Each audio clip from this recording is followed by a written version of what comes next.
حضرت ابو بکر صدیق عبداللہ بن ابو قحافہ تیمی قریشی رضی اللہ عنہ پہلے خلیفہ راشد، عشرہ مبشرہ میں شامل، پیغمبر اسلام کے وزیر، صحابی و خسر اور ہجرت مدینہ کے وقت رفیق سفر تھے۔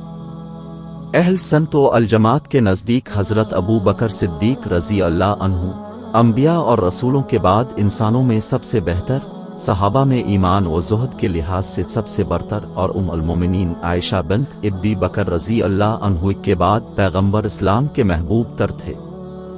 عموماً ان کی کنیت ابو بکر کے ساتھ صدیق کا لقب لگایا جاتا، جسے ابو بکر صدیق رضی اللہ عنہ کی تصدیق و تائید کی بنا پر پیغمبر اسلام نے دیا تھا۔ حضرت ابو بکر صدیق رضی اللہ عنہ عام الفیل کے 2 برس اور 6 ماہ بعد سنہ 573 میں مکہ میں پیدا ہوئے۔ دور جاہلیت میں ان کا شمار قریش کے متمول افراد میں ہوتا تھا۔ جب پیغمبر اسلام نے ان کے سامنے اسلام پیش کیا تو انہوں نے بغیر کسی پس و پیش کے اسلام قبول کر لیا، اور یوں وہ آزاد بالغ مردوں میں سب سے پہلے اسلام قبول کرنے والے کہلائے۔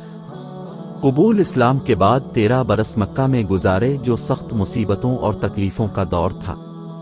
بعد ازاں پیغمبر اسلام کا رفاقت میں مکہ سے یثرب ہجرت کی، نیز غزوہ بدر اور دیگر تمام غزوات میں پیغمبر اسلام کی ہم رکاب رہے۔ جب پیغمبر محمد مرض الوفات میں ہوئے تو ابو بکر صدیق رضی اللہ عنہ کو حکم دیا کہ وہ مسجد نبوی میں امامت کرے۔ پیر 12 ربیع الاول سنہ 11 کو پیغمبر اسلام نے وفات پائی، اور اس کے بعد ابو بکر صدیق صلی اللہ علیہ وسلم کے ہاتھوں پر مسلمانوں نے بیعت خلافت کی۔ حضرت سیدنا ابو بکر صدیق رضی اللہ عنہ کا نام عبداللہ بن عثمان بن عامر بن عمرو بن کعب بن تیم بن مرہ بن کعب ہے۔ مرہ بن کعب تک آپ کے سلسلہ نسب میں کل 6 واسطے ہیں۔ مرہ بن کعب پر جا کر آپ رضی اللہ عنہ کا سلسلہ حضور نبی اکرم صلی اللہ علیہ وآلہ وسلم کے نسب سے جا ملتا ہے۔ آپ رضی اللہ عنہ کی کنیت ابو بکر ہے۔ آپ رضی اللہ عنہ کے والد محترم کا نام عثمان بن عامر بن عمرو بن کعب بن سعد بن تیم بن مرہ بن کعب بن لوی بن غالب بن فہر قرشی تیمی ہے۔ کنیت ابو قحافہ ہے۔ اب فتح مکہ کے روز اسلام لائے اور اب صلی اللہ علیہ وآلہ وسلم کی بیعت کی۔ حضرت سیدنا ابو بکر صدیق رضی اللہ عنہ کی وفات کے بعد بھی زندہ رہے اور ان کے وارث ہوئے۔ اپنے خلافت فاروقی میں وفات پائی حضرت ابو بکر صدیق رضی اللہ عنہ کی والدہ محترمہ کا نام سلمہ بنت صخر بن عامر بن کعب بن سعد بن تیم بن مرہ ہے۔ کنیت ام الخیر رضی اللہ عنہا ہے۔ اب حضرت ابو بکر صدیق رضی اللہ عنہ کے والد کے چچا کی بیٹی ہے۔ ابتدائی اسلام میں ہی اب نبی کریم کے ہاتھ پر بیعت کر کے مشرف با اسلام ہو گئی تھی۔ مدینہ منورہ میں جمادی الثانی 13 ہجری میں وفات پائی۔ حضرت ابو بکر صدیق رضی اللہ عنہ کی ازواج بیویوں کی تعداد 4 ہے۔ اپنے 2 نکاح مکہ مکرمہ میں کیے اور 2 مدینہ منورہ میں۔ ان ازواج سے آپ کے 3 بیٹے اور 3 بیٹیاں ہوئیں، جن کی تفصیل درج ذیل ہے۔ حضرت سیدنا ابو بکر صدیق رضی اللہ عنہ کا پہلا نکاح قریش کے مشہور شخص عبدالعزیز کی بیٹی ام قتیلہ سے ہوا۔ اس سے اب رضی اللہ عنہ کے ایک بڑے بیٹے حضرت سیدنا عبداللہ رضی اللہ عنہ اور ایک بیٹی حضرت سیدہ اسماء رضی اللہ عنہا پیدا ہوئیں۔ اب رضی اللہ عنہ کا دوسرا نکاح ام رومان زینب بنت عامر بن عمر سے ہوا۔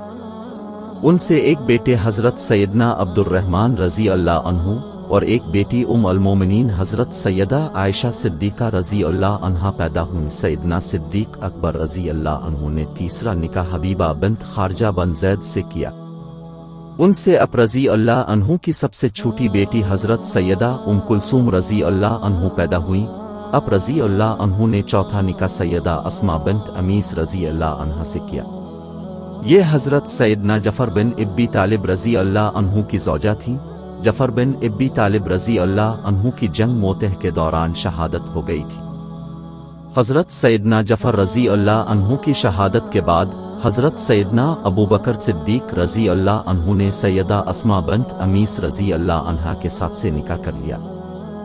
حجۃ الوداع کے موقع پر ان سے اب رضی اللہ عنہ کے بیٹے محمد بن ابی بکر پیدا ہوئے، جب حضرت سیدنا ابو بکر صدیق رضی اللہ عنہ نے دنیا سے پردہ فرمایا تو حضرت سیدنا علی المرتضی رضی اللہ عنہ نے اب سے نکاح کر لیا۔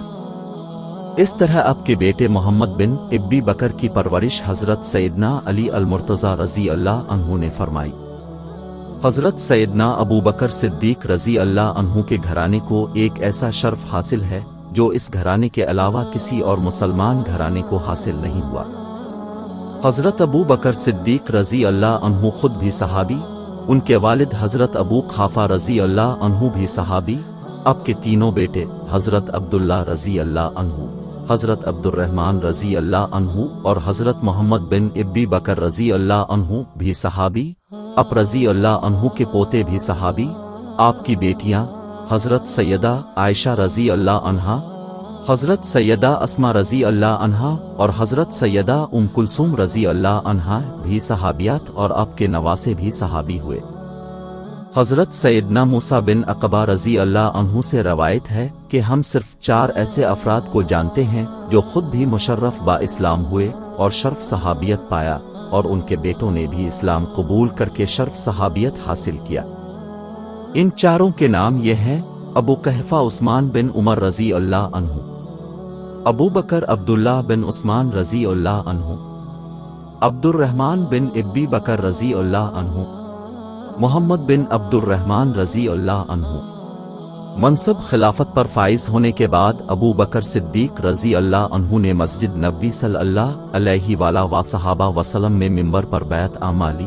بعد ازاں کھڑے کر ایک تاریخی خطبہ ارشاد فرمایا، حمد و نعت کے بعد لوگوں سے مخاطب ہو کر کہا کہ میں تمہارا سردار بنایا گیا ہوں، حالانکہ میں تم سے بہتر نہیں ہوں، بس اگر میں نیک کام کروں تو تمہارا فرض ہے کہ میری مدد کرو، اور اگر میں کوئی غلط راہ اختیار کروں تو فرض ہے کہ تم مجھ کو سیدھے راستہ پر قائم کرو۔